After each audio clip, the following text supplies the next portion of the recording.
শুভ সকাল বন্ধুরা, কেমন আছো তোমরা সবাই? আশা করছি তোমরা সবাই খুব ভালো আছো আর আমরাও ভালো আছি।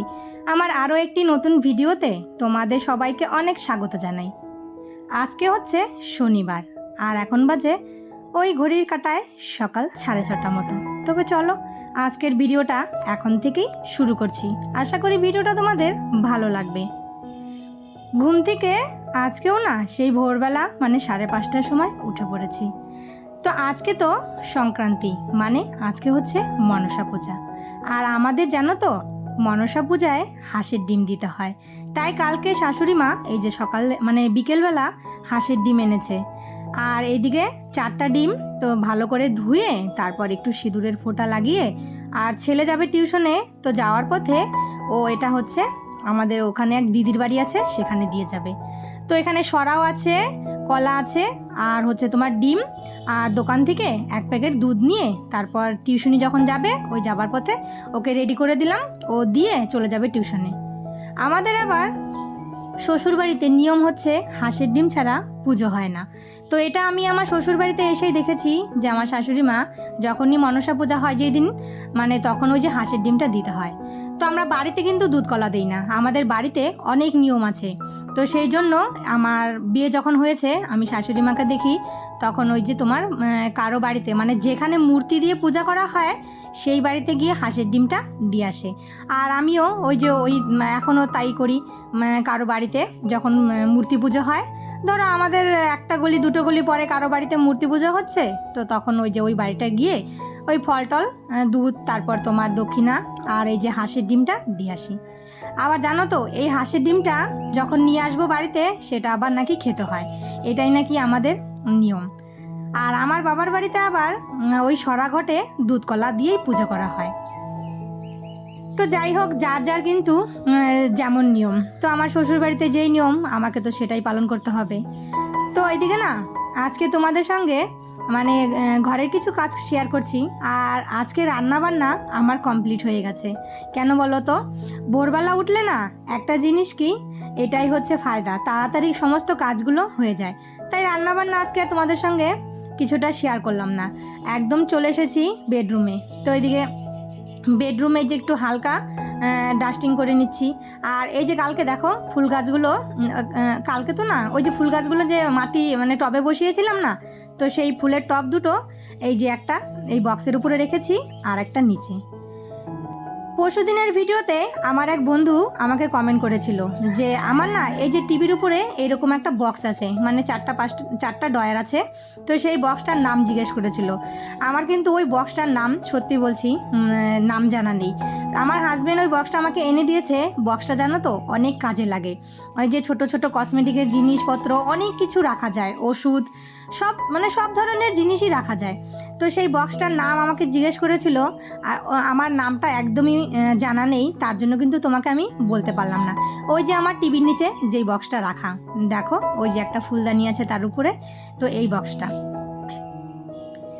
তো এইদিকে আমার এই যে ঘরটরগুলো পরিষ্কার হয়ে গেছে। আজকে কি রান্না করেছি বলো তো? আজকে তো নিরামিষ রান্না করেছি, হচ্ছে মুগের ডাল, আর হচ্ছে সাথে করেছি একটু সয়াবিনের তরকারি আর একটা ভাজা করেছি। শনিবারে তো এমনিতেও ঘরে সবজিটা একটু কমই থাকে, ওই সাপ্তাহিক সবজি যে আনা হয়, শনিবার আস্তে আস্তে সবজিও বাড়ন্ত, তো আবার রবিবারে সমস্ত সবজি বাজার চলে আসবে। তো যা ছিল ঘরে ওইটা দিয়েই রান্না করে নিয়েছি। তারপর এই যে না জামা কাপড়, আর 2-3 দিন থেকে যা রোদ উঠেছে, মানে এত পরিমাণে গরম পড়েছে, মনে হয় এই যে ভাদ্র মাস পড়বে তো সেই তাল পাকানো গরমের থেকেও মানে ঘরে আর টেকা যাচ্ছে না। রাতের বেলা জানো তো ঘরে একদমই থাকা যায় না, এত পরিমাণ গরম। তো এই যে ছেলেদের জামা কাপড়গুলো কালকে কেচে দিয়েছিলাম, তো সেগুলো সমস্ত শুকিয়ে গেছে, আর এগুলো এখন সুন্দর করে জায়গা মতো ভাঁজ করে রেখে দিচ্ছি।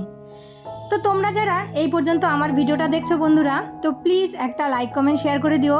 আর এই ভিডিওর কোনো অংশ যদি তোমাদের ভালো লেগে থাকে তাহলে অবশ্যই একটা ছোট্ট কমেন্ট করে জানিও। আর আমার পরিবারে তোমরা যারা নতুন বন্ধুরা আসছো তারা প্লিজ একটা সাবস্ক্রাইব করে আমার পাশে থেকো।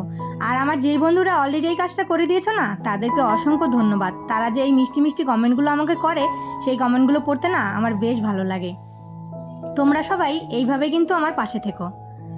এর মাঝে কিন্তু আর ভিডিও করা হয়নি, একদম চলে এসেছি সোজা সন্ধ্যের পরে। ছেলে বলল, ছেলের জন্য সকালে দুধ এনেছিল ওর বাবা, তো সে একটু দুধ গরম করে আর দিয়ে দিলাম কয়েকটা বিস্কুট। আর এদিকে আমি হাজবেন্ডের জন্য একটু মুড়ি মাখা করছি, একটু সর্ষের তেল দিয়ে আর তোমার চানাচুর দিয়ে। এর মাঝে আরও কিছুটা সময় কেটে গেছে। আজকে জানো তো, সত্যি বলছিলাম, ভিডিও করার একদমই ইচ্ছে ছিল না, কিন্তু এমনই একটা নেশা হয়ে গেছে, তোমাদের সামনে ভিডিও না দিলে না ভালো লাগে না। তো এখন এই যে বাজে 9:30, তো এদিকে দেখো ভাত বসিয়েছি। তো ভাতের সঙ্গে কয়েকটা আলু সেদ্ধ দিলাম। আলু সেদ্ধ হলে আমার ছেলে দুটো খুব ভালোবাসে খেতে, আর নিরামিষ তো আলু সেদ্ধ হলে আরও ভালো। তো ওইদিকে ভাত বসিয়ে দিয়ে এইদিকে কয়েকটা যে চিড়ে এনেছিল, তো সেই চিড়েগুলো না আর ভাজাও হচ্ছে না, খাওয়াও হচ্ছে না, তাই চিড়েগুলো সুন্দর করে ভেজে নিচ্ছি। আর এইভাবে চিড়ে ভাজা দিয়ে চা খেতে কিন্তু বেশ ভালো লাগে। তো দেখো কয়েকটা লঙ্কাও ভেজে নিয়েছি। তো এটা এখন ঠান্ডা হলে কৌটোতে ভরে রেখে দেবো। তো বলছিলাম না বন্ধুরা, মন মানসিকতা না একদমই ভালো নেই, কেন জানি না। আজকে একদমই ভিডিও করতে ইচ্ছে হয়েছিল না, তবুও যতটুকু পেরেছি তোমাদের সঙ্গে শেয়ার করলাম। তো তোমরা একটু মানিয়ে গুছিয়ে দেখে নিও। মানে মাঝে মাঝে না এই সংসারের মধ্যে থাকতে থাকতে মাঝে মাঝে নিজেকে না খুবই অসহায় মনে হয়। আর এমন মনে হয় যে চার দেওয়ালের ভিতরে চিৎকার করে কান্না করি, কিন্তু পারি না। মেয়েদের এমনই একটা জিনিস যে যতই দুঃখ হোক কষ্ট হোক, মেয়েরা না মুখ বুজে কান্না করে, কিন্তু চিৎকার করে কান্না করতে পারে না।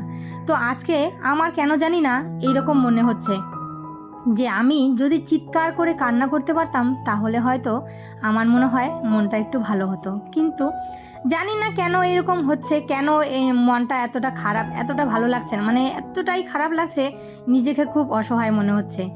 তো এদিকে কিন্তু কিছু হয়নি, তবুও মাঝে মাঝে না মনটা ভীষণ খারাপ হয়ে যায়। তো তবুও যতটুকু পেরেছি ভিডিও তোমাদের সঙ্গে তুলে ধরলাম। আর এদিকে আমাদের রাতের খাওয়া দাওয়ার হয়ে গেছে। তো এই যে ঘরটরগুলো সমস্ত পরিষ্কার করে বাসন টাসনগুলো মেজে এখন এই যে কয়েকটা ছোলা মটর ভিজিয়ে রেখে দিচ্ছি। তো চলো বন্ধুরা, আজকের ভিডিওটা এখানেই শেষ করি। সবাই ভালো থেকো, সুস্থ থেকো, আবারও দেখা হবে।